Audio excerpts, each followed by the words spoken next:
ओम शांति। आज 22 नवंबर 2021 की साकार मुरली। आज बाबा ने कहा, मीठे बच्चे माया से डरो मत, भल कितना भी भुलाने की कोशिश करे लेकिन थको नहीं। अमृत बेले उठ याद में रहने का पूरा पुरुषार्थ करो। आज का प्रश्न, पुरुषार्थ में आगे नंबर कौन से बच्चे लेते हैं? उत्तर, जो बाप पर पूरा बलि चढ़ते हैं अर्थात कुर्बान जाते हैं। सबसे आगे वही जाते। बाप पर बच्चे कुर्बान जाते और बच्चों पर बाप कुर्बान जाते। तुम अपना ककपन, पुराना तन मन धन बाप को देते और बाप तुम्हें विश्व की बादशाही देता। इसलिए उसे गरीब निवाज कहा जाता है। गरीब भारत को ही दान देने बाप आए हैं। गीत है, नयनहीन को राह दिखाओ। ओम शांति। मीठे मीठे अति मीठे ऐसे कहेंगे ना। बेहद का बाप और बेहद का प्यार है। कहते हैं, मीठे सिकिलधे बच्चों ने गीत सुना। राह एक बाप ही दिखाते हैं। भक्ति मार्ग में राह बतलाने वाला कोई है नहीं। वहां ही ठोकरे खाते रहते हैं। अभी भल राह मिली है, फिर भी माया बाप के साथ बुद्धि योग लगने नहीं देती है। समझते भी हैं एक बाप को याद करने से हमारे सब दुख दूर हो जाएंगे, फिक्रात की कोई बात नहीं रहेगी, फिर भी भूल जाते हैं। बाप कहते हैं, अपने को आत्मा समझ मुझ पतित पावन बाप को याद करो। बाप ज्ञान का सागर है ना, वही गीता ज्ञान दाता है। स्वर्ग की बादशाही अथवा सदगति देते हैं। कृष्ण को ज्ञान का सागर नहीं कह सकते। सागर एक ही होता है। इस धरती के चारों तरफ सागर ही सागर है। सारा सागर एक ही है, फिर उनको बांटा गया है। तुम विश्व के मालिक बनते हो तो सारा सागर धरनी के मालिक तुम बनते हो। ऐसे कोई कह न सके ये हमारा टुकड़ा है, हमारी हद के अंदर ना आओ। यहाँ तो सागर में भी टुकड़े टुकड़े कर दिए हैं। तुम समझते हो सारा विश्व ही भारत था जिसके तुम मालिक थे। गीत भी है, बाबा आपसे हम विश्व की बादशाही लेते हैं जो कोई छीन न सके। यहाँ देखो पानी के ऊपर भी लड़ाई है। एक दो को पानी देने के लिए लाखों रुपया देना पड़ता है। तुम बच्चों को सारे विश्व की राजाई कल्प पहले मिसल मिल रही है। बाप ने ज्ञान का तीसरा नेत्र दिया है। ज्ञानदाता है ही परम पिता परमात्मा। इस समय आकर ज्ञान देते हैं। सतयुग में लक्ष्मी नारायण के पास यह ज्ञान नहीं होगा। हाँ, ऐसे कहेंगे, आगे जन्म में ज्ञान लेकर यह बने हैं। तुम ही थे। तुम कहते हो बाबा आप वही हो। आपने हमको विश्व का मालिक बनाया था। बाप कहते हैं, मेरी मत कोई लंबी चौड़ी नहीं है।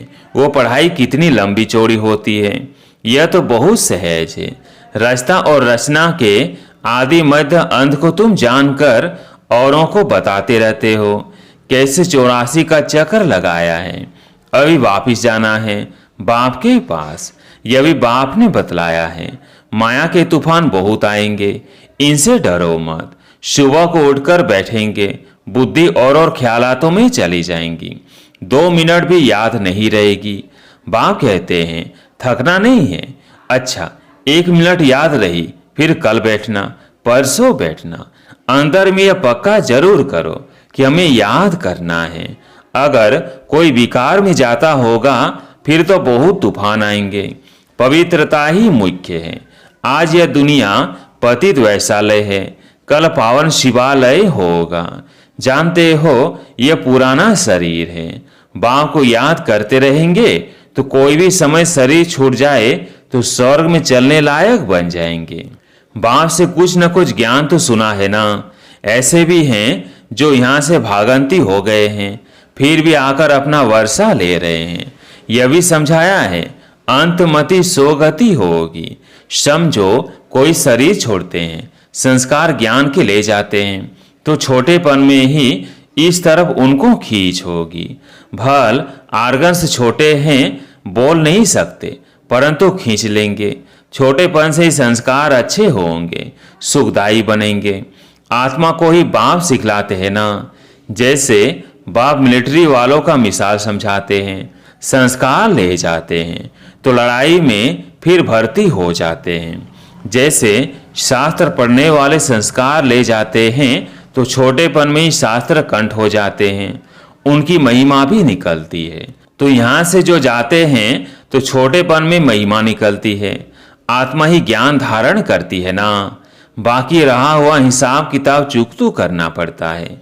स्वर्ग में तो आएंगे ना, बाप के पास आकर मालिकम सलाम करेंगे, प्रजा तो ढेर बनेगी, बाप से तो बरसा लेंगे। पिछाड़ी में कहा है ना, ओहो प्रभु तेरी लीला अपरंपार। अभी तुम समझते हो, ओहो बाबा आपकी लीला ड्रामा प्लेन अनुसार ऐसी है। बाबा आपका एक्ट सभी मनुष्य मात्र से न्यारा है। जो बाप की अच्छी सर्विस करते हैं उनको फिर इनाम भी बड़ा अच्छा मिलता है, विजय माला में पिरोए जाते हैं। यह रूहानी ज्ञान जो बाप रूहों को देते हैं।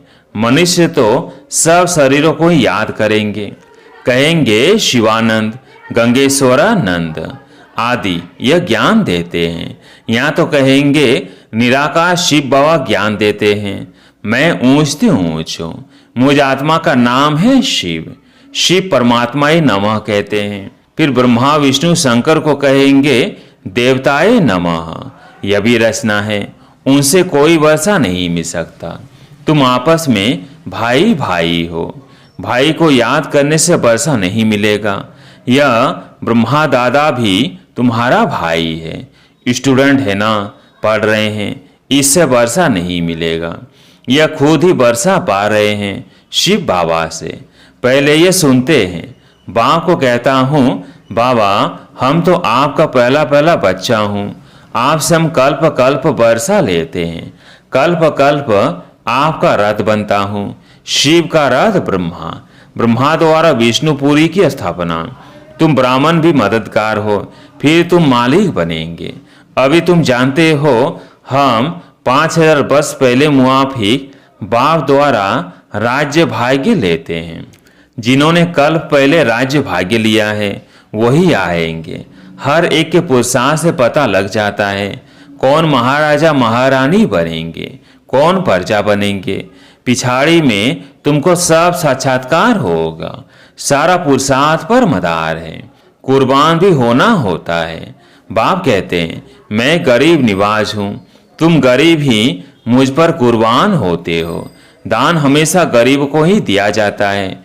समझो कोई कॉलेज बनवाते हैं, वह कोई गरीबों को दान नहीं होता, वह कोई ईश्वर अर्थ होता नहीं है, परंतु दान तो करते हैं ना। कॉलेज खोलते हैं तो उनका फल मिलता है, दूसरे जन्म में अच्छा पढ़ेंगे, ये आशीर्वाद मिलती है। भारत में इस सबसे जास्ती दान पुण्य होता है। इस समय तो बहुत दान होता है। तुम बाप को दान करते हो, बाप तुमको दान करते हैं। तुमसे कब पनले तुमको विश्व की बादशाही देते हैं। इस समय तुम तन मन धन सब बाप को दान में देते हो। वे लोग तो मरते हैं तो विल करके जाते हैं, फलाने आश्रम को देना या ये आज समाजे ले लेवे। वास्तव में दान गरीबों को देना होता है जो भूखे होते हैं। अभी भारत गरीब है ना, स्वर्ग में भारत कितना साहूकार होता है। तुम जानते हो वहाँ जितना अनाज धन आदि तुम्हारे पास होता है उतना और कोई के पास नहीं हो सकता। वहाँ तो कुछ भी पैसा नहीं लगेगा। मुट्ठी चावल दान करते हैं तो रिटर्न में 21 जन्मों के लिए महल में जाते हैं, जागीर भी मिलेगी। अभी तत्व भी तव प्रधान होने के कारण दुख देते हैं, वहाँ तत्व शत प्रधान होते हैं। तुम जानते हो सतयुग में कौन कौन आएंगे, फिर द्वापर में फलाने फलाने आएंगे। कलयुग के अंत में छोटी छोटी टालियां मठ पंथ आदि निकलते रहते हैं ना। अभी तुम्हारी बुद्धि में झाड़ ड्रामा आदि की नॉलेज है। बाप के पाठ को भी जानते हो, महाभारत लड़ाई में दिखाते हैं 5 पांडव बचे। अच्छा फिर क्या हुआ? जरूर जो राजयोग सीखे वही जाकर राज्य करेंगे ना। आगे तुम भी कुछ जानते थोड़ी थे। बाबा भी गीता आदि पढ़ते थे, नारायण की भक्ति करते थे। गीता के साथ भी बहुत प्यार था। ट्रेन में जाते थे तो भी गीता पढ़ते थे। अब देखते हैं कुछ भी समझा नहीं। डिब्बी में ठीकरी, भक्ति में जो कुछ करते आए परंतु उद्धार हुआ नहीं। दुनिया में तो कितना झगड़ा है, यहाँ भी तो सब पवित्र बन ना सके, इसलिए झगड़ा पड़ता है। बाप शरण लेते भी हैं, फिर कहते हैं बीमारी उथलेगी जरूर। बच्चे आदि याद पड़ेंगे, इसमें नष्ट मोहा होना पड़े। समझना है हम मर गए, बाप के बने, गोया इस दुनिया से मरे, फिर शरीर का भान नहीं रहता। बाप कहते हैं देह सहित जो भी संबंध है उनको भूल जाना है। इस दुनिया में जो कुछ देखते हो वह जैसे कुछ भी है नहीं। यह पुराना शरीर भी छोड़ना है, हमको जाना है घर। घर जाकर फिर आकर नया सुंदर शरीर लेंगे। अभी श्याम है फिर सुंदर बनेंगे। भारत अभी श्याम है फिर सुंदर बनेगा। अभी भारत है कांटों का जंगल, सब एक दो को काटते रहते हैं। कोई बात पर बिगड़ पड़ते हैं तो गाली देते हैं, लड़ पड़ते हैं। तुम बच्चों को घर में भी बहुत मीठा बनना है, नहीं तो मनुष्य कहेंगे इसने तो 5 विकार दान दिए हैं, फिर क्रोध क्यों करते। शायद क्रोध दान नहीं दिया है। बाप कहते हैं बच्चे झोली में 5 विकार दान में दे दो तो तुम्हारा ग्रहण छूट जाए।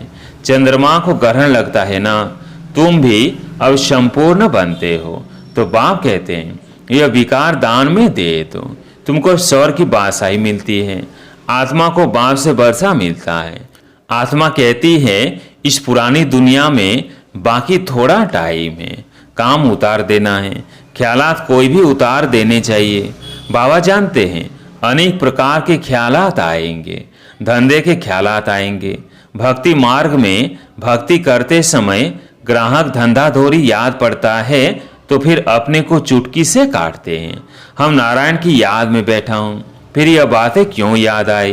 तो यहाँ भी ऐसे होता है, जब इस रूहानी सर्विस में अच्छी रीति लग जाते हैं तो फिर समझाया जाता है अच्छा छोड़ो धंधाधोरी को, बाबा की सर्विस में लग जाओ।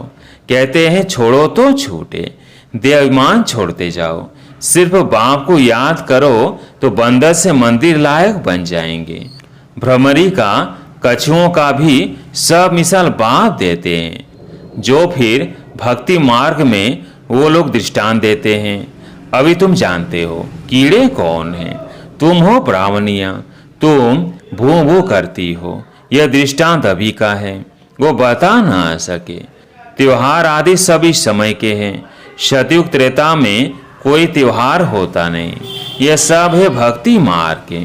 अब देखो कृष्ण जयंती थी, कृष्ण मिट्टी का बनाया, उनकी पूजा की, फिर जाकर लेक में डुबो दिया।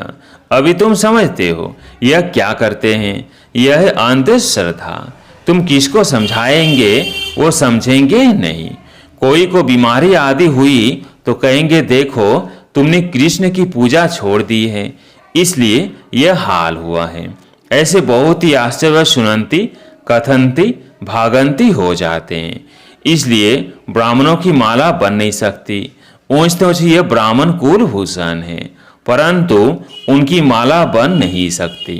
तुम्हारी बुद्धि में है ये शिव बाबा की माला है। फिर हम जाकर सतयुग में नंबरवार विष्णु की माला के दाने बनेंगे। तुम्हारा एक एक अक्षर ऐसा है जो कोई समझ न सके। बाप पढ़ाते रहते हैं, वृद्धि को पाते रहते हैं। प्रदर्शनी में कितने आते हैं, कहते भी हैं हम आकर समझेंगे। फिर गए घर में और खल्लास, वहाँ की वहाँ रही। कहते हैं प्रभु से मिलने के लिए राह बहुत अच्छी बताते हैं, परंतु हम उस पर चले, बसा लेवे, यह बुद्धि में नहीं आता।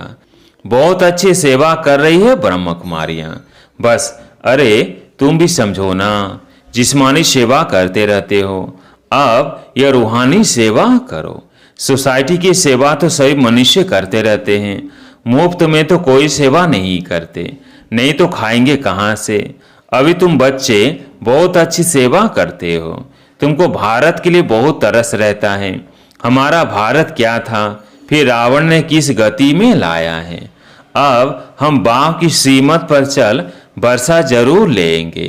अभी तुम जानते हो हम है संगम योगी, बाकी सब है कलयुगी। हम उस पार जा रहे हैं। जो बाप की याद में अच्छी रीति रहेंगे वो ऐसे बैठे बैठे याद करते करते शरीर छोड़ देंगे। बस फिर आत्मा वापिस आएंगी नहीं। बैठे बैठे बाप की याद में गया। यहाँ हठ योग आदि की कोई बात नहीं। जैसे देखते हो ध्यान में बैठे बैठे चले जाते हैं, वैसे तुम बैठे बैठे ये शरीर छोड़ देंगे। सूक्ष्म वतन जाकर फिर बाप के पास चले जाएंगे। जो याद की यात्रा में बहुत मेहनत करेंगे वो ऐसे शरीर छोड़ देंगे। साक्षात्कार हो जाता है। जैसे शुरू में तुमको बहुत साक्षात्कार हुए, वैसे पिछाड़ी में भी तुम बहुत देखेंगे। अच्छा, मीठे मीठे सिगिलधे बच्चों प्रति माता पिता बाप दादा का याद प्यार और गुड मॉर्निंग। रूहानी बाप की रूहानी बच्चों को नमस्ते। हम रूहानी बच्चों की रूहानी बाप दादा को याद प्यार गुड मॉर्निंग नमस्ते नमस्ते। धारणा के लिए मुख्य सार। पहला पॉइंट, मंदिर लायक बनने के लिए देह अभिमान छोड़ देना है, रूहानी सेवा में लग जाना है।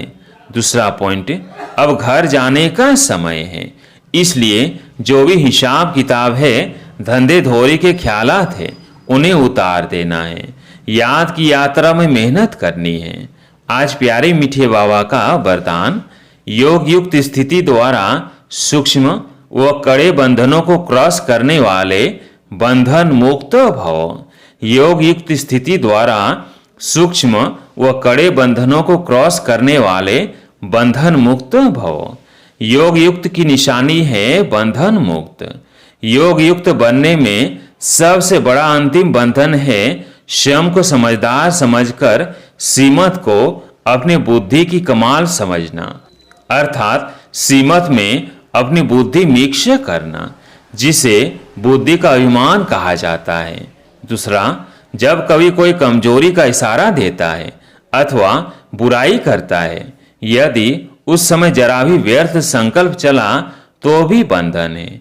जब इन बंधनों को क्रॉस कर हार जीत निंदा स्तुति में समान स्थिति बनाओ तब कहेंगे संपूर्ण बंधन मुक्त।